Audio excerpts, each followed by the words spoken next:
अब तो नाड़ा चड्डी में है, अपनी खुशी कबड्डी में है, भ्रष्टों के संग मैच करा दो, कर दें हम उपचार दना दे। क्या बात है, क्या बात है। लेकिन मैं भी कसम खा के आया कि ताली तो बजवा के रहूंगा, नहीं तो किसी बिल्डिंग से जाके कूद जाऊंगा। पब्लिक में से एक उठा, बोला साथ चल, धक्का में लगा। पापा बोले मैं भी इसी दौर से गुजर चुका, मेरी माँ तो रही नहीं, तेरी माँ संभाल।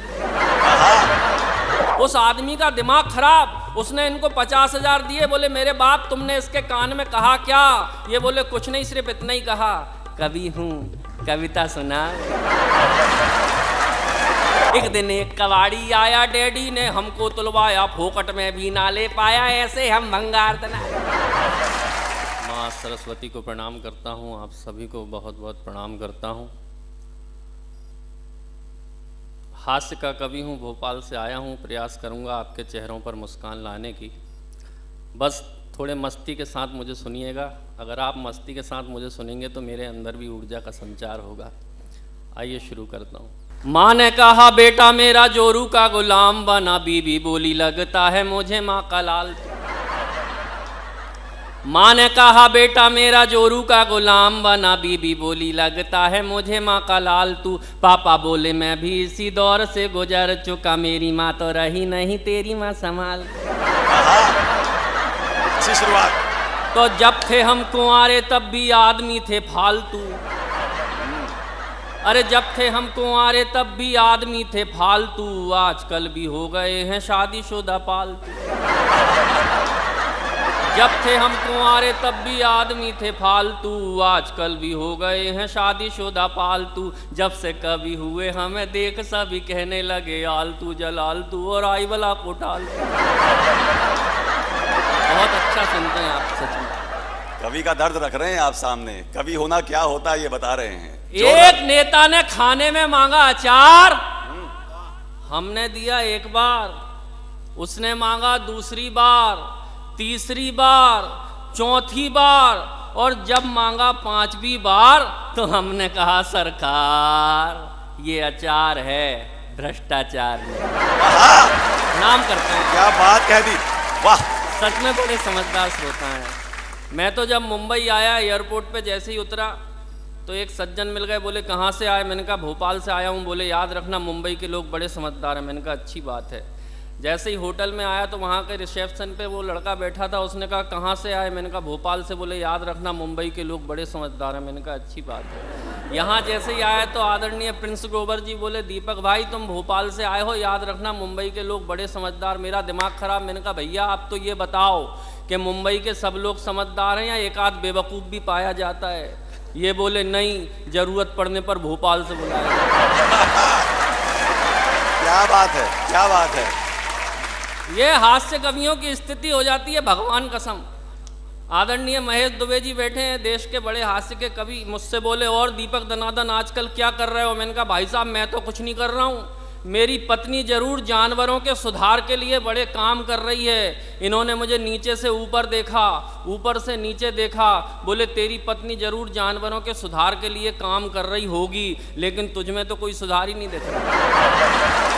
ये स्थितियाँ हो जाती है। लेकिन प्रणाम करता हूँ आपको, वाकई में आप लोग बहुत अच्छा सुन रहे हैं। लोग मुझे दनादन कहते हैं जी, क्योंकि मेरे साथ घटनाएं दनादन होती हैं। आइए सुनाता हूँ लोग दनादन क्यों कहते हैं। स्वागत है, स्वागत। अरे बिन बुद्धि धरती पे आए और धरा के बोझ कहाए, गेंडे जैसा होता जाए काया का विस्तार दनादन। बिन बुद्धि धरती पे आए और धरा के बोझ कहाए, गेंडे जैसा होता जाए काया का विस्तार दनादन। शिक्षा की नहीं बिल्कुल इच्छा, लेकिन बारंबार परीक्षा देते थे और 0 नंबर पाते थे हर बार दनादन। तो कक्षा में टीचर जी सूते, घर में पापा मारे जूते। अरे कक्षा में टीचर जी सूते, घर में पापा मारे जूते, बड़े निठल्ले सांड हो गए खाते खाते मार दनादन। एक दिन एक कबाड़ी आया, डैडी ने हमको तुलवाया, फोकट में भी ना ले पाया, ऐसे हम भंगार दनादन। तो बिजनेस भी बर्बाद कर दिया, आती जाती कन्याओं की छोटी छोटी मुस्कानों पर देते रहे उधार दनादन।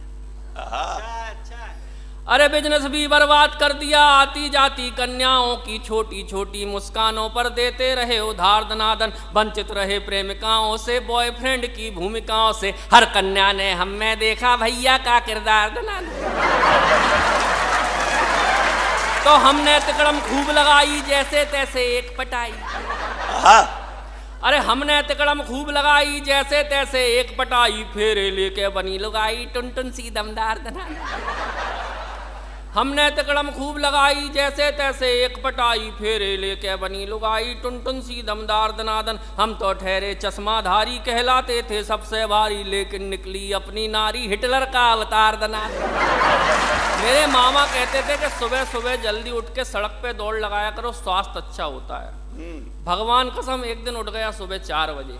फिर क्या हुआ, सुबह सुबह कसरत को जागे सूनी सड़क और हम भागे। सुबह सुबह कसरत को जागे सूनी सड़क और हम भागे, देख अकेला हमको पीछे पड़ गए कुत्ते 4 दनादन। सुबह सुबह कसरत को जागे सूनी सड़क और हम भागे, देख अकेला हमको पीछे पड़ गए कुत्ते 4 दनादन। ओलंपिक का दौड़ विजेता भी ना लगता अपने आगे, बिना पदक के रेस जीत गए ऐसी थी रफ्तार दनादन। वाह वाह। तो बचपन में थी चड्डी ढीली, चड्डी पकड़ कबड्डी खेली। अरे बचपन में थी चड्डी ढीली, चड्डी पकड़ कबड्डी खेली, सब हमको हम चड्डी पकड़े फिर भी लाइन पार दनादन। बचपन में थी चड्डी ढीली, चड्डी पकड़ कबड्डी खेली, सब हमको हम चड्डी पकड़े फिर भी लाइन पार दनादन। अब तो नाड़ा चड्डी में है, अपनी खुशी कबड्डी में है, भ्रष्टों के संग मैच करा दो, कर दें हम उपचार दनादन। क्या बात है, क्या बात है। पता चला मुंबई में एक बहुत बड़ा कवि सम्मेलन हुआ। एक बहुत बड़े कवि ने बड़ी देर तक कविता सुनाई, लेकिन किसी ने ताली नहीं बजाई। उस कवि को गुस्सा आ गई, गुस्से में जोर से चिल्लाया कि लगता है यहाँ जितने बैठे सब कसम खा के आए कि ताली नहीं बजाएंगे, लेकिन मैं भी कसम खा के आया कि ताली तो बजवा के रहूंगा, नहीं तो किसी बिल्डिंग से जाके कूद जाऊंगा। पब्लिक में से एक उठा, बोला सांस चल, धक्का में लगा। आप सब लोग समझदार हैं, कहने की आवश्यकता ना पड़े। वैसे भी कवियों को झेलना बड़ी मुश्किल की बात होती है, भगवान कसम। अभी 3-4 साल पहले लॉकडाउन लग गया, हालत खराब हो गई, हर चीज बंद हो गई, कवि सम्मेलन भी बंद हो गए जी। अब हमको रोज कहीं ना कहीं कविता सुनाने की आदत, सुनाए कहाँ। आप तो फिर भी हमें बड़ी इज्जत के साथ सुन रहे हैं, लेकिन घर में हमारी ये इज्जत नहीं है। जब दिमाग खराब हो गया कि कविता सुनाए कहाँ, तो एक दिन गुस्से में मैं आईने के सामने खड़े होकर खुद को ही जोर से चिल्ला चिल्ला के कविताएं सुनाने लगा। चिल्लाते चिल्लाते मेरे दिमाग में ख्याल आया, मैंने अपनी धर्मपत्नी को बुलाया, मैंने कहा यार मैं इतनी जोर जोर से चिल्लाता हूँ, ये पड़ोसी सुनते होंगे तो क्या सोचते होंगे, अपना सिर खुजाते होंगे कि बाल नोचते होंगे। मेरी पत्नी ने जो जवाब दिया, अगर मज़ेदार लगे तो जितने लोग बैठे अपनी ताली और ठहाकों से बताना कि मुझे सुनना चाहते हो। मैंने कहा यार मैं इतनी जोर जोर से चिल्लाता हूँ, ये पड़ोसी सुनते होंगे तो क्या सोचते होंगे, अपना सिर खुजाते होंगे कि बाल नोचते होंगे। मेरी पत्नी बोली चिंता मत करो, ना कोई कुछ सोचता है ना कोई कुछ कहता है, क्योंकि सबको पता कि अपने पड़ोस में एक पागल रहता है। ये कवियों की हालत है, भगवान कसम। इसलिए आप भी पूरी मस्ती के साथ कवि सम्मेलन को सुनो, क्योंकि किसी ने कहा है कि जिसकी मस्ती जिंदा है उसकी हस्ती जिंदा है। क्या बात है, क्या बात है। जिसकी मस्ती जिंदा है उसकी हस्ती जिंदा है। वरना 4-5 लोग मुझे देखने में ऐसे लग रहा है यार ये जबरदस्ती। किसी ने कहा है कि जिन तारों में करंट नहीं होता लोग उन पे चड्डी बनियान टांगना शुरू कर देते हैं, इसलिए करंट लाओ पूरी मस्ती का। देखो मैं हर चीज़ कर सकता हूँ, मैं चाहता हूँ कि कविताओं से आपको हंसाने का प्रयास करूँ। कवियों की वैसे ही हालत, महेश दुबे जी बैठे, इतने बड़े देश के कवि, अभी भोपाल आए थे, भोपाल उत्सव मेला लगा हुआ है, बहुत बड़ा कवि सम्मेलन होता है वहाँ हर साल भोपाल उत्सव मेले में आए। मैंने इनसे कहा भाई साहब अभी कवि सम्मेलन शुरू होने में 1 घंटा, चलो आपको मेला घुमा के लाता हूँ। मैं इनको चला गया मेला घुमाने, वहाँ देखा एक आदमी गधे को लेके खड़ा, उसने गधे के ऊपर शर्त रख दी कि जो इस गधे का सिर बिना हाथ लगाए नामे हिला के दिखाएगा उसको 50,000 रुपये दिए जाएंगे। हर आदमी ने कोशिश कर ली, कोई कुछ नहीं कर पाया। महेश दुबे जी गए, धीरे से गधे के कान में कुछ कहा, भगवान कसम गधे ने पहली फुर्सत में नामे से हिला दिया। उस आदमी का दिमाग खराब, उसने इनको 50,000 दिए, बोले मेरे बाप तुमने इसके कान में कहा क्या? ये बोले कुछ नहीं, सिर्फ इतना ही कहा, कवि हूँ, कविता सुना। अच्छा, दूसरा चक्कर लगाया तो पट्टे ने 2 शर्त रख दी, जो इस गधे का सिर पहले हाँ में हिला के दिखाएगा, फिर ना में हिला के दिखाएगा, उसको 1 लाख दिए जाएंगे। हर आदमी ने कोशिश कर ली, कोई कुछ नहीं कर पाया। फिर महेश भाई साहब गए, इन्होंने गधे के कान में धीरे से कुछ कहा, उसने फौरन हाँ में सिर हिला दिया। दूसरी बार कहा, फौरन ना में सिर हिला दिया। उसका दिमाग खराब, उसने इनको 1 लाख दिए, अपना माथा ठोक लिया। बोले मेरे बाप अब क्या कहा? ये बोले कुछ नहीं, सिर्फ इतना ही कहा, पहचाना? सुनाओ। जोरदार तालियां दीजिए दीपक जी को। ये कवियों के साथ स्थिति हो जाती है। भगवान कसम, आप लोग तो भगवान कसम बहुत अच्छा सुन रहे हो, लेकिन हम लोगों के साथ ये हालत ऐसी होती है कि समझ में ही नहीं आता। मेरे घर में मैं एक दिन बैठा हुआ, पता चला रामदेव बाबा आ गए योग का शिविर लगाने। मेरी पत्नी बोली घर में फालतू पड़े रहते हो, जाओ वो रामदेव बाबा आए, योग का शिविर लगा हुआ है, जाओ कुछ योग सीखो। मैं चला गया योग सीखने। भगवान कसम क्या योग सिखाया रामदेव बाबा ने, जिंदगी भर नहीं भूल सकता।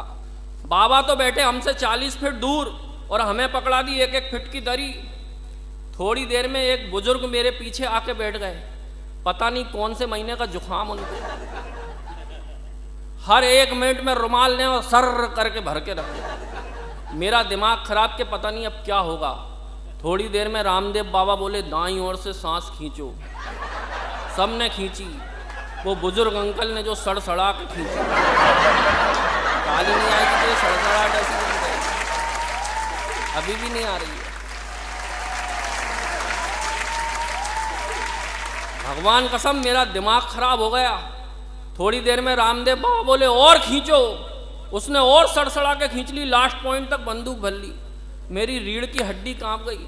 मैं कहूँ हे भगवान लाइट चली जाए, ये बाबा की आवाज़ चली जाए, ये कहीं बोल ना दे कि छोड़ो। लेकिन भगवान को कहाँ मंजूर। थोड़ी देर में बाबा बोले छोड़ो। वो तो तपाई बैठा था, ऐसी खतरनाक छोड़ी कि 4 दिन तक शर्ट में से बदबू नहीं गई। मैंने वॉशिंग मशीन में 80 बार धो ली।